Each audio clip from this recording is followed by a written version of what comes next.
نحمد نصلی علی رسول الکریم اما بعد۔ اللہ میسج مولانا علی آصف کے معزز سامعین اکرام اور امت محمدیہ کے مقدس ماؤں، بہنوں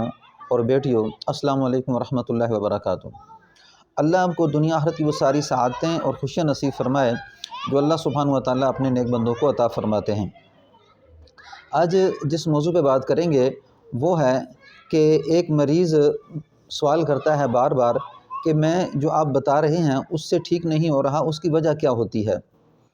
یعنی ایک مریض ہے، وہ سوال کرتا ہے کہ جی آپ نے جس طرح کہا، جو عمل آپ نے بتائے اور جس طرح آپ نے ایک ترتیب بتائی کہ اس بیماری کے اندر میں نے یہ کام کرنے ہیں، تو جب میں اس کو کرتا ہوں لیکن اس کے باوجود مجھے صحت نہیں مل رہی یا میرے معاملات ٹھیک نہیں ہو رہے، اس کی وجوہات کیا ہوتی ہیں؟ اکثر مریضوں کے اندر یہ بات ہوتی ہے لیکن وہ مریض سمجھ نہیں پاتا کہ میرے ساتھ کیا معاملہ ہے، اس کر کے اس بات کو بڑے دھیان سے سمجھنا ضروری ہے۔ اللہ سبحانہ و تعالیٰ کے پیارے رسول حضرت محمد صلی اللہ علیہ وآلہ وسلم نے ایک بات ذہن میں رکھ لیں کہ جو بتا دیا حق اور سچ ہے، جو قرآن میں اللہ نے بتا دیا وہ حق اور سچ ہے، ضرور میرے اندر کوئی کوتاہی ہے، میرے اندر کمی ہے جس وجہ سے میرے حالات بن نہیں رہے، میرے حالات ٹھیک نہیں ہو رہے۔ فرمایا کہ ایک تو یہ جو قرآن حدیث کی روشنی میں علاج ہوتا ہے نظر، جادو، جنات کا، اس میں سب سے پہلے ایک بات ذہن میں رکھیں کہ حضرت سلیمان علیہ السلام کے دور میں جس وقت سلیمان علیہ السلام بیٹھے ہیں اور جنات موجود ہیں، اور اسی طرح جو ہے وقت کے علماء بھی موجود ہیں،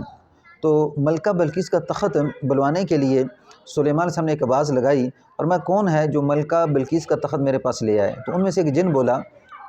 زبردست قسم کی طاقت اس کے اندر، اور جو ہے عفریت جن، یعنی عفریت کی جن کہتے ہیں ایسا قوی جن کہ جس کو اللہ نے بہت خوب طاقت دی ہو۔ قال عفریت من الجن، کہنے لگا قال عفریت من الجن انا آتی کا بھی قبل ان تقوم من مقامک وانی علیہ لقوی امین، کہنے لگا وہ عفریت جن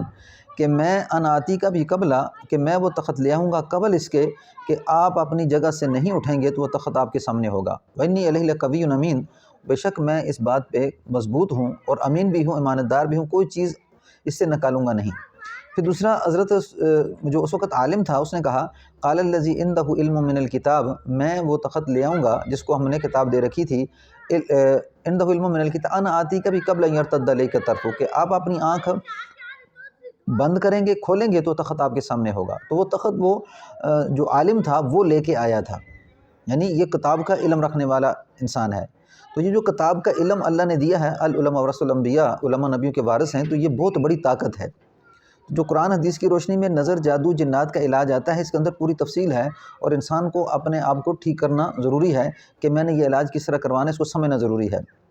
تو جس طرح یعنی کہ یہ بات ذہن میں رکھیں کہ قرآن میں اللہ نے شفا رکھی ہے، اور اللہ سبحانہ و تعالیٰ، ہم یہ سمجھتے ہیں کہ جادو کا علاج جادو سے کیا جائے، کالے جادو کا علاج کالے جادو سے کیا جائے۔ دیکھیں گندگی بہانے کے لیے اسے پانی کی ضرورت ہوتی ہے، نہ کہ وہ گندگی بہا کے گندگی کو صاف کرتا ہے۔ تو سب سے پہلے کہ گندگی کا علاج گندگی سے نہیں ہوتا، بلکہ گندگی کا علاج نورانیت سے ہوتا ہے، گندگی کا علاج پانی سے ہوتا ہے، صاف پانی سے۔ اسی طرح قرآن اللہ سبحانہ و تعالیٰ کی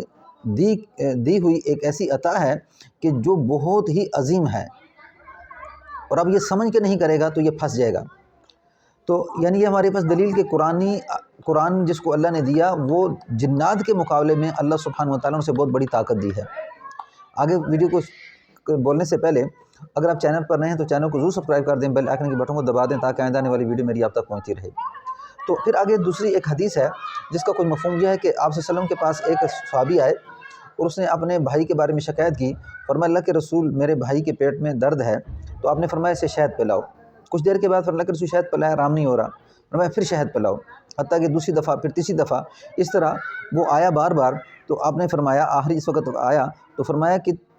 تیرے بھائی کا پیٹ جھوٹ بولتا ہے، اللہ سچ فرماتا ہے، کیونکہ قرآن پاک کے اندر آیت ہے یخرج من بطونها شراب مختلف الوانه فی شفاء للناس ان فی ذلک لآیات لقوم یتفکرون۔ فرمایا کیا کہ بے شک وہ جو مکھیوں کے پیٹ سے نکلتا ہے اللہ سبحانہ و تعالیٰ نے اس میں لوگوں کے لیے شفا رکھی ہے، بے شک اس میں غور و فکر کرنے والوں کے لیے نشانی ہے۔ یہ اللہ نے کہا، تو اب اللہ نے کہہ دیا، ڈاکٹر کہے کہ بھی یہ کام ایسے کرنا ہے تو ہم کتنا اس پہ توجہ کرتے ہیں، لیکن اللہ کی بتائی ہوئی چیز پہ ہمیں یقین نہیں آتا۔ تو اس کر کے کیا فرمایا کہ تیرے بھائی کا پیٹ جھوٹ بولتا ہے، اللہ سچ کہتا ہے۔ تو جو چیز ہم کر رہے ہیں، جو بتائی جا رہی ہے، ضرور میرے اندر کوئی کمی ہے جس وجہ سے حالات ٹھیک نہیں ہو رہے، بیماری ٹھیک نہیں ہو رہی۔ تو کامل یقین کے ساتھ اللہ سبحانہ و تعالیٰ نے جو کہا کہ بھی قرآن میں شفا ہے، تو جو بھی عمل بتایا جائے اس کو کامل یقین کے ساتھ کیا جائے کہ یہ عمل ایسے کرنے سے الحمدللہ میرے حالات بہتر ہو جائیں گے اور میری یہ بیماری بدن سے نکل جائے گی۔ کیوں؟ قرآن پاک کے اندر اللہ نے یقین کو علیحدہ بولا ہے، قل ھو للذین آمنوا ھدی و شفا، کہہ دو ایمان والوں کو کہ یہ قرآن ان کے لیے ہدایت بھی ہے، شفا بھی ہے۔ والذین لا یؤمنون فی آذانہم وقر علیہم عمی، وہ لوگ جو یقین نہیں رکھتے ان کے کانوں میں کیلے اور ان کی آنکھوں میں اندھا پن ہے۔ اب آپ کا یقین یہاں نہیں آئے گا، آپ دھکے کھائیں گے، جگہ جگہ پہ جائیں گے۔ یعنی جو یقین نہیں رکھ رہا، اللہ نے بیماریاں بھی بتائی ہیں، جادو، نظر اور جناتی بیماریاں۔ سب سے زیادہ بیماری اس وقت نظر سے پیدا ہو رہی ہے، اس کے بعد جنات سے پیدا ہو رہی ہے، پھر جادو سے پیدا ہو رہی ہے، لیکن لوگوں کی توجہ یہاں پہ نہیں ہوتی۔ اور لوگوں کیوں کہ مادہ پرستی ہے، اور لوگ اسباب پہ یقین کر رہے ہیں۔ جو قرآن حدیث کے اندر آ رہا ہے کہ نظر کیا چیز ہے، نظر پہ اوپر انسان کی نظر ہی نہیں کہ بھی نظر سے بیماری پیدا ہو سکتی ہے، اور بلکہ العین حق، نظر برحق ہے۔ تو اس کر کے کامل یقین کے ساتھ جو چیز بتائی جائے اس کو کریں، اور الحمدللہ بڑی بڑی بیماریاں علاج سے ٹھیک ہو رہی ہیں، اور لوگ بڑا بڑا خرچہ کر کے اس علاج کو کرواتے ہیں۔ جس وقت ہمارے پاس جب آتے ہیں مریض میرے پاس، تو اس سے پہلے کئی خرچہ کر چکے ہوتے ہیں، لیکن الحمدللہ جیسے ہی علاج شروع ہوتا ہے، لیکن تھوڑا کوئی وقت صبر کرنا پڑتا ہے، کچھ دیر تک اس مریض کو آنا پڑتا ہے۔ چھوٹی بیماری میں الحمدللہ 2 یا 3 دفعہ یا 1 دفعہ بھی آئے تو فائدہ ہو جاتا ہے، لیکن لمبی بیماریوں میں تھوڑا وقت لگتا ہے۔ تو اس کر کے اپنے یقین کو کامل کریں، اور یہ ہے کہ پھر بعض اوقات انسان دیکھیں کہ عمل کر رہا ہے لیکن وہ سمجھ کے نہیں کر رہا۔ جیسے سورۃ فلق سورۃ الناس کے اندر ہے، تو سورۃ فلق سورۃ الناس کے اندر کیا فرمایا، قل اعوذ برب الفلق، کہہ دو کہ میں پناہ مانگتا ہوں صبح کے رب کی، من شر ما خلق، اے اللہ ہر اس تکلیف دہ چیز سے جو تو نے پیدا کی۔ اب ایک انسان آپ کی حفاظت کرے، آپ کو کتنا یقین آ جائے گا کہ فلاں آدمی میری حفاظت کر رہا ہے، جی مجھے تو کوئی فکر نہیں ہے۔ تو اللہ نے کہا کہ تم میری پناہ مانگ رہے ہو، میں تمہاری حفاظت کروں گا جنات سے، اسی طرح مختلف بیماریوں سے، جنات کے چھونے سے، جنات کے مس کرنے سے، نظر سے، اور اسی طرح جادو سے، اللہ نے کہا۔ تو پھر آپ کو یقین کو نہیں آ رہا، پھر آپ اپنے اندر کے حالات کو سمجھنے کی کوشش کریں کہ کوئی کمزوری ہے جس وجہ سے، اور پھر بے دلی سے عمل کیا کرنا یہ بہت بڑا نقصان ہے کہ بھئی اس سے کیا ہوگا۔ اللہ نے کہا ہے کہ اس سے بیماریاں ٹھیک ہوتی ہیں، پھر کیوں نہیں سمجھ رہے۔ پھر فرمایا کہ دیکھیں جب ذکر کے اندر جو چیز بتائی جاتی ہے تو اس عمل کو کرتے وقت دھیان ضروری ہے، یعنی بڑے بڑے لمبے عمل کی ضرورت نہیں ہوتی، لیکن سب سے مین چیز وہ دھیان ہے کہ توجہ سے انسان عمل کرے، تھوڑا کرے لیکن کیا توجہ کے ساتھ، اللہ کی طرف متوجہ ہو کے۔ باپ بیٹے کو بلا رہا ہے، لیکن بیٹا آگے سے کیا کہہ رہا ہے کہ جی ٹھیک ابا جی میں کر لوں گا، لیکن توجہ نہیں ہے، تو باپ کو کتنا غصہ آئے گا۔ تو اسی طرح جب کوئی عمل کیا جاتا ہے بے دھیانی کے ساتھ تو جلدی جلدی مریض ٹھیک نہیں ہوتا۔ پھر اپنے معاملات کو ٹھیک کیا جائے، اپنے معاملات کو ٹھیک کیا جائے، کہیں میں کسی پہ ظلم تو نہیں کر رہا، کسی کے ساتھ زیادتی تو نہیں کر رہا، میں اپنے بھائی کا حق تو نہیں دبا رہا۔ انسان وظیفہ کر رہا ہے لیکن کسی کا حق دبایا ہوا ہے، کسی پہ ظلم کر رہا ہے، کسی کو تنگ اور پریشان کر رہا ہے۔ تو میں یہ جو تنگ کر رہا ہے، پریشان کر رہا ہے، ظلم کر رہا ہے اور ساتھ وظیفہ کر رہا ہے، اس طرح حالات نہیں بنیں گے۔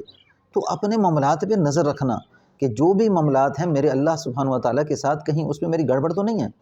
تو ان چیزوں کو رکھتے ہوئے پھر انسان جب آگے عمل کی اس لین پہ چلتا ہے، جو چیز بتائی جاتی ہے تو ان ساری چیزوں کو اپنے اندر دھیان میں رکھیں۔ جیسے من اعرض عن ذکری فإن لہ معیشۃ ضنکا نحشرہ یوم القیامۃ اعمى، جو انسان میری ذکر سے راز کرتا ہے، یاد سے غفلت کرتا ہے، میں اس کو معیشت کو تنگ کر دیتا ہوں۔ تو اللہ کا حکم توڑنا، کسی کا حق دبانا، یہ اللہ سبحانہ و تعالیٰ کی یاد سے غفلت ہے۔ اسی طرح جو احکام چل رہے ہیں حقوق اللہ میں، حقوق العباد میں، ان سے لاپرواہی برتنا یہ اللہ سبحانہ و تعالیٰ کے ساتھ توجہ نہ ہونے کی دلیل ہے۔ تو اپنے معاملات کو ٹھیک کریں، جو بھی معاملات ہیں نظر رکھیں۔ بعض اوقات ایسا ہوتا ہے کہ کسی معاملات میں مریض کی پکڑ آ جاتی ہے تو انسان کی توجہ یہاں نہیں ہوتی بلکہ وہ کیا علاج کرنے پہ لگا ہوتا ہے، تو اس میں صدقہ کرے، معافی مانگے اللہ سے، معافی مانگنے کے ساتھ صدقہ کرتا رہے کچھ تھوڑا بہت، جتنی اس کی گنجائش ہوتی ہے اپنی گنجائش کے مطابق، تو ساتھ پھر علاج کرائے۔ تو اس طرح یعنی کہ جب مریض ٹھیک نہیں ہو رہا تو اس کو اپنے معاملات پہ غور و فکر کرنے کی ضرورت ہے اور توجہ کی ضرورت ہے۔ جیسے ہی انسان توجہ کرے گا، اپنے معاملات کو ٹھیک کرے گا اور توجہ کے ساتھ جو پڑھائی بتائی جاتی ہے اس کو پڑھے گا تو الحمدللہ وہ مریض ٹھیک ہو جاتا ہے۔ السلام علیکم ورحمۃ اللہ وبرکاتہ۔